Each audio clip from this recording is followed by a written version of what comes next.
Bab 28. Saat langit sore telah menampakkan keindahannya, Rafa mengajak Siska untuk pergi dari sana. Karena angin laut sudah berderu kencang, ia tak mau jika Siska sakit nantinya. "Mari pulang," ajak Rafa lembut. Sebentar lagi," pinta Siska. "Tidak mau ke pesantren?" tanya Rafa. "Sekarang?" tanya Siska berbinar. "Iya sekarang, gak mau ya udah." Mau," ucap Siska langsung berdiri dengan antusiasnya yang tinggi. "Ayo," ucap Rafa langsung meraih tangan Siska dan menggandengnya ke arah mobil. Rafa langsung melajukan mobilnya menuju pesantren di mana Siska tinggal dulu. Saat mobil Rafa melintasi toko buah, Siska memintanya untuk berhenti. "Rafa, berhenti di sana," ucap Siska menunjuk toko buah tersebut. "Baik," ucap Rafa langsung menembikan mobilnya. "Mau apa?" tanya Rafa. "Membeli buah tangan untuk Abah dan Umi," ucap Siska. Baiklah, ayo turun." "Tidak perlu, biar aku saja," ucap Siska. "Lagian pemilik tokonya kenal denganku. Aku sering membeli buah di sini dulu," lanjutnya. "Baiklah, aku tunggu di sini. Ini kartunya," ucap Rafa lalu memberikan kartunya untuk nanti Siska membayar. "Terima kasih," ucap Siska mengambilnya dan langsung turun dari mobil. Siska menghampiri pemilik toko dan mulai memilih buah yang akan ia bawa untuk Abah dan Umi pesantren. "Loh Neng, udah lama gak kesini, kemana aja?" tanya pemilik toko. "Maaf ya Mang, soalnya saya sibuk kegiatan kampus," ucap Siska. "Yah, kirain mah sibuk pacaran," goda pemilik toko. Enggak atuh Mang, saya gak punya pacar," ucap Siska. "Yah, kalau gitu sama Mamang aja, gimana?" godanya lagi. "Mamang bisa aja, saya gak punya pacar, tapi saya punya suami Mang," ucap Siska. "Loh, Neng Siska udah nikah toh, kok Mamang gak diundang sih? Kan kita friend, Neng," ucap pemilik toko. "Maaf ya Mang, soalnya nikahnya juga mendadak, jadi gak bikin acara apa-apa, maaf ya," ucap Siska. "Iya, gak apa-apa kok, Mamang mah masih syukur Neng masih mau beli buah dari Mamang," ucap pemilik toko. "Mau buat apa kok banyak banget belinya?" lanjutnya. "Oh, ini buat oleh-oleh Mang, mau soan sama Abah Umi," jawab Siska. "Kalau gitu saya permisi dulu Mang, udah ditunggu," ucap Siska. "Iya, hati-hati ya, Mamang doain semoga langgeng," ucap pemilik toko. "Makasih Mang." Siska langsung masuk kembali ke dalam mobil dengan memangku buah yang sudah ia beli. Rafa dengan sigap langsung mengambil buah tersebut dan menaruhnya di kursi penumpang. "Asik banget tadi ngobrolnya," ucap Rafa. Maaf, habisnya Mamangnya nanya terus, jadi aku jawab aja. Nggak enak juga kalau dicuekin," balas Siska. "Udah lama kenal?" tanya Rafa. "Iya, selama di pesantren selalu beli buahnya di situ," ucap Siska. "Nanya apa aja tadi?" tanya Rafa yang memfokuskan matanya ke jalan raya. "Oh, tadi tanya kenapa udah jarang ke sana, kemana aja katanya.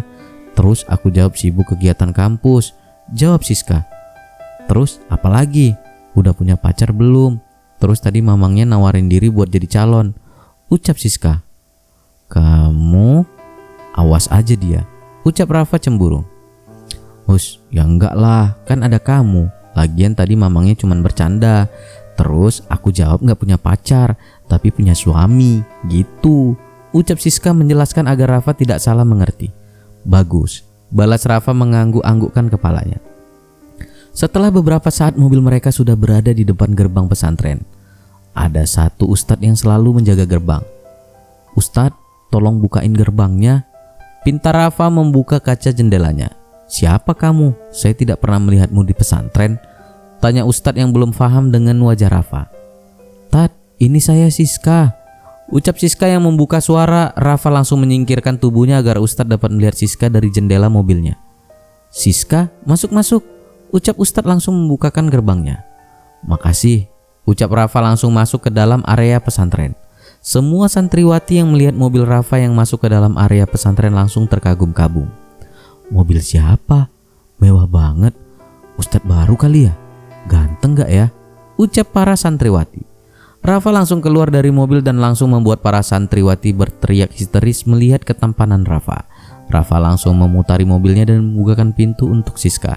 Saat Siska keluar dari mobil, lagi-lagi semua santriwati berteriak-teriak. "Weh, itu Siska! Siska woi, Siska! Itu suaminya Siska ternyata. Wah, cocok banget. Bidadari ketemu pangeran," ucap para santriwati mengagumi Rafa dan Siska. "Di mana tempat Abah dan Umi?" tanya Rafa. "Di sana," tunjuk Siska pada satu pondok kecil di mana itu adalah tempat tinggal Abah dan Umi. "Mari," ucap Rafa menggandeng tangan Siska dengan menenteng buah-buah yang sudah dibeli oleh Siska tadi. Dan lagi-lagi santriwati histeris karena melihat keuuan Rafa dan Siska. Rafa dan Siska berjalan menuju pondok kecil tersebut. Sampai di sana Siska langsung mengetuk pintunya. "Abah, Umi," panggil Siska. Tak lama pintu langsung dibukakan oleh Ustazah. "Siska, kau datang nak?" ucap Ustazah. "Iya Umi, Siska datang," balas Siska langsung mencium tangan Ustazah diikuti Rafa. "Ini Umi, Siska bawa buah tangan untuk Abah dan Umi," ucap Siska memberikan buahnya. "Lain kali tidak usah repot-repot, kamu datang saja Umi sudah senang," ucap Ustazah mengambil buah yang diberikan oleh Siska. "Masuk, ini suamimu, ajak dia masuk," Umi panggilkan Abah, ucap Umi mempersilahkan Siska dan Rafa masuk. Rafa dan Siska langsung duduk di kursi yang berada di sana. "Pondok ini begitu nyaman," batin Rafa melihat sekeliling pondok kayu yang ia rasa sangat nyaman untuk dihuni. Bab 29. Saat Ustadz sudah keluar, Rafa langsung menyapanya dengan gaya sok kenal sok dekat. "Pak Ustadz, gimana kabarnya? Sehat aja kan?" sapa Rafa. "Saya sehat," ucap Ustadz. "Abah," ucap Siska langsung menyalami Ustadz yang sudah dianggap ayahnya sendiri ini. "Bagaimana kabar kamu Siska?" tanya Ustadz. "Saya baik Abah," jawab Siska. "Pernikahan kalian bagaimana?" tanyanya lagi. "Wah, baik sekali Ustadz, tidak ada yang perlu kalian khawatirkan, kami menikmatinya," ucap Rafa. "Bagus jika begitu." Ustadz, Ustazah, juga Rafa dan Siska terus mengobrol hingga waktu telah menunjukkan pukul 8 malam waktu setempat. "Saya ingin menjadi donatur di pesantren ini, apakah bisa?" tanya Rafa. "Bisa sekali," ucap Ustadz. "Kalau begitu saya akan menjadi donatur tetap di sini," ucap Rafa. "Wah, mulia sekali," puji Ustazah. "Tidak perlu memuji seperti itu," ucap Rafa. "Umi ambilkan buku catatan donatur," suruh Ustadz pada Ustazah. Ustazah langsung pergi mengambilkan buku yang dimaksud Ustadz. Di buku tersebut tertulis semua donatur yang memberikan rezekinya untuk pesantren tersebut. "Ini," ucap Ustazah memberikan bukunya. "Atas nama siapa nak Rafa?" tanya Ustadz yang sudah memegang pulpen di tangannya. "Rafael Faro Maldini," ucap Rafa. "Francisca Alvaleria," lanjutnya memberikan nama Siska. Siska yang mendengar langsung tersenyum bahagia yang juga langsung dibalas senyuman oleh Rafa. "Baiklah, sudah," ucap Ustadz hendak menutup pulpennya. "Satu lagi," ucap Rafa. Ustadz dan yang lain bingung siapa lagi yang akan ditulis oleh Rafa. "Tulis atas nama keluarga Faraquin," ucap Rafa. Ustadz dan Ustazah langsung membulatkan matanya. "Faraquin? Keluarga nomor 1? tanya Ustazah yang kaget mendengarnya. "Iya, kenapa? Ada yang salah?" tanya Rafa. "Sebenarnya siapa suami Siska ini?" batin Ustadz bertanya. Karena saat ia memaksa Rafa menikahi Siska, ia sama sekali tidak mencari tahu silsilah keluarga Rafa. "Saya Rafael Faro Maldini, putra pertama Elis Vera Faraquin dan Austin Jonathan Sanjaya, cucu dari Cecilia Faraquin," ucap Rafa. Ustadz dan Ustazah kaget mendengarnya. Mereka diambang percaya dan tidak bahwa anak keluarga Faraquin menjadi donatur tetap pesantren mereka. "Kenapa wajah kalian seperti itu? Tulis saja," ucap Rafa. "Sudah," ucap Ustadz menulis nama Faraquin. "Kejadian malam itu," ucap Ustadz yang berpikir bahwa mana mungkin anak keluarga terhormat melakukan kegiatan bodoh seperti itu. "Saya sudah jelaskan bahwa saya bukan melakukan apapun. Saya menolongnya, bahkan Siska sendiri sudah berusaha menjelaskannya. Namun apa? Kalian malah terhasut oleh satu santriwati kalian sendiri," ucap Rafa panjang lebar. Ia mengeluarkan kekecewaannya pada Ustadz. Bukannya mendengarkan penjelasannya, malah mengabaikannya. Dia ini korban. Lanjutnya, sedangkan Ustazah yang malam itu tidak ada di tempat tidak mengerti tentang apa yang sudah terjadi. "Siska, Rafa, ada apa ini? Apa yang kalian bicarakan?" tanya Ustazah. "Tidak apa Umi," jawab Siska. Tidak usah diungkit lagi, ucap Siska pada Rafa. Jawab Rafa mengangguk. Sedangkan Ustadz merasa bersalah pada Siska dan Rafa. Maafkan Abah Siska, ucap Ustadz. Tidak usah diungkit lagi Abah, Siska sudah melupakannya, ucap Siska. Siska beruntung mempunyai suami seperti kamu Rafa, ucap Ustazah. Tidak, bukan Siska yang beruntung, tapi aku karena sudah mendapatkan istri yang baik dan apa adanya, ucap Rafa. Kalau bukan karena Ustadz, mungkin sekarang aku masih melajang, ucap Rafa pada Ustadz. Terima kasih, lanjutnya berterima kasih. Tidak perlu, saya yang harusnya berterima kasih, ucap Ustadz. Tiba-tiba datang orang yang diharapkan oleh Rafa. Siapa lagi kalau bukan Wati yang telah menghasut para ustadz hari itu. Juga sudah menyebarkan gosip yang bukan-bukan tentang Siska di kampus. Siska, kau di sini? Ucap kaget Wati. Wati, kau di sini? Iya, aku datang. Hanya ingin berkunjung sebentar menemui Abah dan Umi. Ucap Siska tersenyum pada Wati. Kenapa kau sangat kaget melihat Siska? Tanya Rafa pada Wati. Tidak, aku tidak merasa begitu, ucap Wati. Tidak masalah. Ya, aku ingin mengucapkan terima kasih padamu. Karena hasutanmu malam itu, aku bisa memiliki Siska, ucap Rafa membuat Wati meremas tangannya. Rafa menyadari bahwa Wati sudah mulai geram dengan keberadaannya. Dan ia satu lagi, nama baik Siska di kampus sudah 100% bersih dan tidak akan ada lagi yang berani menggosipkannya. Jadi kau tidak perlu menyebarkan gosip lagi tentangnya, ucap Rafa membuat Wati takut. Apa yang kau katakan? Aku tidak menyebarkan gosip apapun, ucap Wati mengelak. Kau tidak mengakuinya juga tidak masalah, karena pengakuanmu juga tidak penting bagiku, ucap Rafa. Ustadz dan Ustazah bingung dengan apa yang dikatakan oleh Rafa. Begitu juga dengan Siska. Ia tidak mengerti dengan apa yang dikatakan oleh suaminya ini. Namun beberapa saat Siska berpikir, ia langsung menemukan jawabannya. Sebenarnya ada apa ini? Tanya Ustadz. Tidak apa. Tanyakan saja padanya, jawab Rafa menunjuk Wati. Wati, ada apa ini? Apa yang kamu lakukan di kampus? Tanya Ustazah.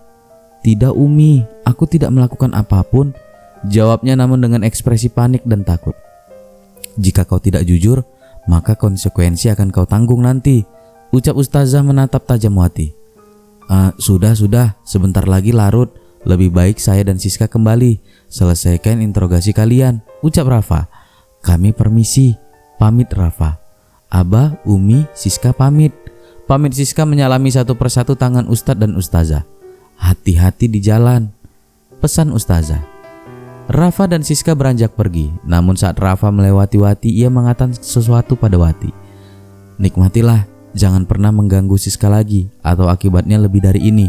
Dan ya, nantikan kejutanku besok di kampus, bisik Rafa langsung pergi meninggalkan Wati yang akan diinterogasi oleh para kiai dan ustazah. Di luar pesantren, kamu ini tadi siang bilang tidak akan menghukum pelakunya, baru saja kau menghukumnya, ucap Siska. Hei istriku, jangan salahkan aku, salahkan dirimu. Kenapa begitu baik? Orang seperti dia harus diberi pelajaran, ucap Rafa. Tapi tidak begitu, ucap Siska. Tidak begitu apanya? Itu belum seberapa.